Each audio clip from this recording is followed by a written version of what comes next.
윤석열 정부의 첫 내각을 꾸리기 위한 인선 작업이 속도감 있게 진행되고 있습니다. 이런 가운데 윤 당선인은 다음 주 대구 경북 지역을 시작으로 본격적인 지역 순회에 나섭니다. 박근혜 전 대통령과의 만남이 성사될지 관심입니다. 인수위로 가보겠습니다. 이경국 기자.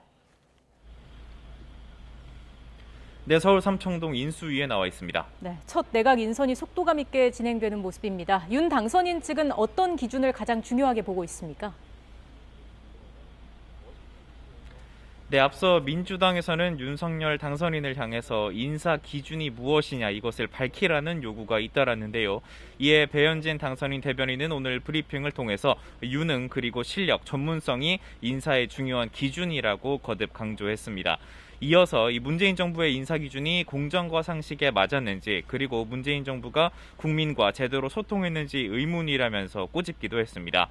다만 구체적인 인선 내용에 대해서는 조금 더 기다려달라고 밝혔는데요. 내부에서는 인선을 위한 막판 조율이 숨가쁘게 진행 중인 것으로 보입니다. 윤 당선인은 모레 경제부총리 등 경제팀을 포함해서 1차 내각 인선을 발표할 예정인데요. 정부 조직 개편을 정부 출범 이후로 미룬 만큼 인선에는 더 속도가 붙는 모습입니다. 첫 내각에 들어가게 될 후보군의 명단도 꾸준히 언급이 되고 있습니다. 경제부총리 겸 기획재정부 장관에는 국민의힘 추경호 의원, 금융위원장 자리에는 인수위 경제 1분과 최상목 간사, 대통령실 경제수석에는 서울대 김소영 교수가 유력한 것으로 전해지고 있습니다. 외교 안보 라인 역시 윤곽을 드러내고 있는데요. 먼저 외교부 장관은 국민의힘 박진 의원이 맡을 가능성이 큰 것으로 알려졌고요. 함께 이름이 오르내렸던 조태용 의원은 국정원장 후보군에 포함된 것으로 보입니다. 국방부 장관에는 인수위 이종섭 외교안보분과 위원과 함께 김황록 전 합참 국방정보본부장이 거론되고 있습니다. 통일부 장관에는 김천식 전 차관 그리고 서울대 김병연 교수가, 행정안전부 장관에는 국민의당 이태규 의원이 검토되는 것으로 알려졌습니다. 산업통상자원부 장관으로는 인수위 경제 2분과 간사를 맡고 있는 카이스트 이창양 교수가 물망에 올랐고요. 향후 부처 재편을 담당하게 될 여성가족부 장관 후보로는 정치인이 아닌 학계와 관계 출신 인사들이 유력한 것으로 전해지고 있습니다. 이와 함께 집무실 이전도 속도를 내고 있는데요. 취임 당일부터 국방부 집무실에서 업무를 시작하겠다고 강조한 만큼 윤 당선인 측은 국방부 청사에 당선인 집무실을 설치하는 데에 집중할 계획이라고 밝혔습니다. 보안상의 이유로 여건이 되지 않을 경우에도 임시 집무실을 설치하는 방안까지 검토하고 있다고 설명했습니다. 네, 윤석열 당선인이 다음 주부터는 지방 현장을 돈다면서요? 네, 맞습니다. 윤석열 당선인 다음 주부터 본격적인 지역 순회에 나설 예정입니다. 현장을 돌면서 직접 지역 균형 발전을 이룰 방안들을 찾고 이를 국정과제에도 반영하겠다는 계획입니다. 배현진 당선인 대변인은 윤 당선인이 가장 먼저 1박 2일 일정으로 대구 경북 지역을 방문한 뒤에 이어서 차례로 다른 지역들도 찾을 계획이라고 설명했습니다. 이 과정에서 윤석열 당선인이 현재 대구 사저에 머물고 있는 박근혜 전 대통령과 만날지 관심인데요. 당선인 대변인은 만남을 검토하고 있다면서도 아직 결정된 바는 없다고 설명했습니다.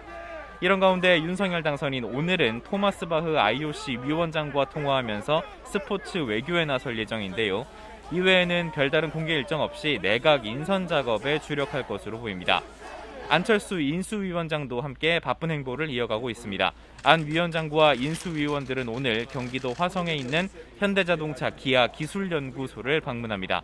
전기차와 수소차 등 미래 교통수단 개발 현황을 점검하고 이와 함께 지원 방안도 찾는다는 계획입니다. 네, 한덕수 국무총리 후보자를 두고는 논란이 계속되고 있는 상황인데 오늘 아침에 한 후보자가 추가로 입장을 밝혔죠.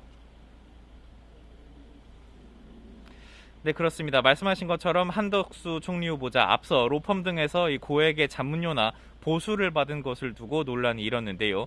또 후보자의 재산이 10년 만에 40억에서 82억 원으로 2배나 늘어난 것으로 파악되면서 논란은 더욱 커지는 모습입니다. 부동산 임대 수익 등 재산 형성 과정을 두고도 의혹이 커지는 상황인데요. 한덕수 후보자는 오늘 청문회 준비단 사무실에 출근하면서 자신은 의혹들과는 관련이 없다고 선을 그었습니다. 직접 들어보겠습니다. 그런데 무슨 그 관계가 있거나 이런 게 전혀 없기 때문에 하여튼 성실하게 말씀드리면 우리 그 의원님들도 저는 좀 잘 이해해 주시지 않을까 이렇게. 네, 한덕수 후보자는 지난해 수십억 원의 예금이 한 후보자 본인에게 들어갔다는 의혹을 두고도 은행 간의 금리차에 의해서 일정 부분 자금이 움직였을 수는 있지만 자신은 전혀 아는 바가 없다고 밝혔습니다. 민주당은 한 후보자를 향해서 임대왕이다 전관예우로 수십억을 챙겼다고 비판하며 송곳 검증을 예고하고 있는 상황인데요. 이에 따라서 청문회 통과도 험로가 예상이 되고 있습니다. 지금까지 서울 삼청동 인수위에서 전해드렸습니다.